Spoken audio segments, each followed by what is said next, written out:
Ito na yung sagot ko sa mga nagtatanong kung anong camera gamit ko at paano ang setup na naririnig ang kausap ko.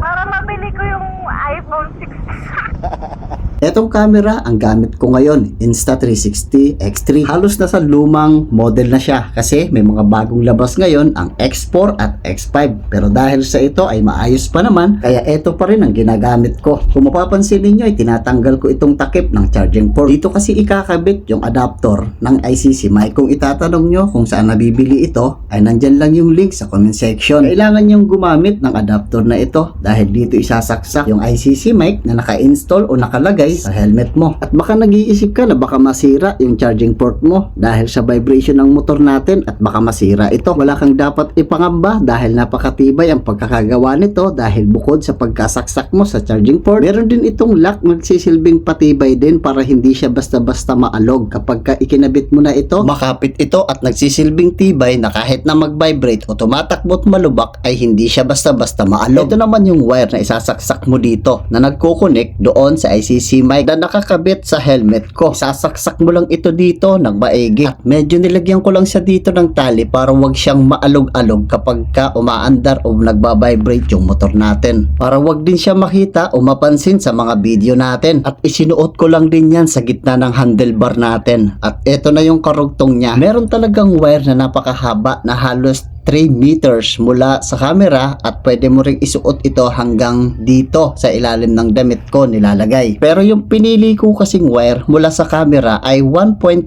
meters lang. Mas gusto ko yung ganitong setup, 1.5 meters mula doon sa camera at mula rin sa ICC mic na nakakabit sa helmet ko ay 1.5 meters din. Kaya ang total ay 3 meters. Kung bakit ganitong setup ang pinili o ginusto ko dahil mas madali siyang tanggalin at ikabit kapag bababa ako ng motor ko. Lalo na kapag ka biglang umulan, kailangan mong bumaba ng motor at kumuha ng raincoat. Kaya ganito lang siya kadaling tanggalin at ikabit yung wire na pinagdugtong mula sa camera at mula rin doon sa helmet mo. Dahil kung magkarugtong ito o walang connection dito sa gitna, ay mahihirapan ka magtanggal mula sa camera mo dahil napakahaba nito. Hindi tulad ng ganito, kapag ka tinanggal mo, pwede mo siyang bitawan, hindi mo siya makakaladkad dahil maiksi na ito. Ganito rin ang setup ko dito sa helmet ko. Kung mapapansin nyo, dalawang mic yung nakakabit sa helmet ko. Yung isa ay para sa intercom. Mic ito para kapag kakausap mo yung pasahero mo o angkas mo ay maririnig at magkakaintindihan kayo. Ito naman ang isang mic na nakakonek hanggang doon sa Insta360 para naririnig o nare-record yung mga sinasabi mo sa camera. At ito naman ang intercom na gamit ko. Ops, paalala lang, lahat ng ito ay hindi tayo sponsor. Pinapakita ko lang ito dahil sa napakaraming mga nagtatanong kung anong gamit kong camera, paano ang setup nito. Kung itatanong ninyo kung paano naman ang setup sa kabilang helmet o doon sa sakay natin, pareho lang yan ang setup dito sa helmet na gamit ko. Ang pagkakaiba lang nun ay isang mic na lang ang gamit niya para kapag ka nagsalita siya ay maririnig o maintindihan ko yung mga sinasabi niya. Baka itatanong nyo paano naririnig o nare-record yung boses niya o sinasabi niya doon sa video. Ito po yung setup ko. Kung mapapansin niyo yung wire na may kulay blue sa dulo, ito po yun. Yan po yung nagsisilbing mic niya. Ang galing, diba? Maliit lang na mic yan na nakadikit sa speaker. Kapag ka nagsasalita yung customer o pasahero, marirecord na sa camera o sa video yung lahat ng mga sinasabi ng pasahero o kausap mo sa kabilang helmet. Kahit anong gamit mong intercom, pwede yan dahil ilalagay mo lang yung pinaka-mic ng kausap mo para ma-record na sa camera o sa video yung pinag-usapan yung dalawa. Baka itanong mo kung paano siya dinikit. Dinikit ko, dinitiban ko yan para matibay. Hindi tulad ng relasyon nyo kahit ganon tibay sa huli, naghihiwalay din kayo. Tanong din ng marami kung bakit hindi raw nakikita yung wire sa video. Ganyan lang yung setup ko, inilalagay ko sa ilalim ng damit ko para hindi siya makita. O diba? Para hindi siya magbistulang sampayan kapag ka sa labas ng damit mo. Pagkatapos ay nakasingit doon sa gitna ng handlebar para hindi siya mapansin sa video. O diba? Baka may magtanong din kung saan ko siya nabili. Nabili ko siya doon mismo sa shop nila. Pero mabibili nyo na rin siya sa online. Lalagay ko na lang din siya sa video o sa mismong comment section para hindi na kayo mahirapan kung paano bumili at saan dapat bumili. O diba, share your blessing lang. Kung ano yung gamit ko, isi-share ko yan. Hindi natin ipinagdadamot. Marami lang kasi nagtatanong kung anong gamit ko raw camera, kung anong setup ko. Ayan na po, sinabi ko na dito. Sana makatulong. Yun lang po. Maraming salamat!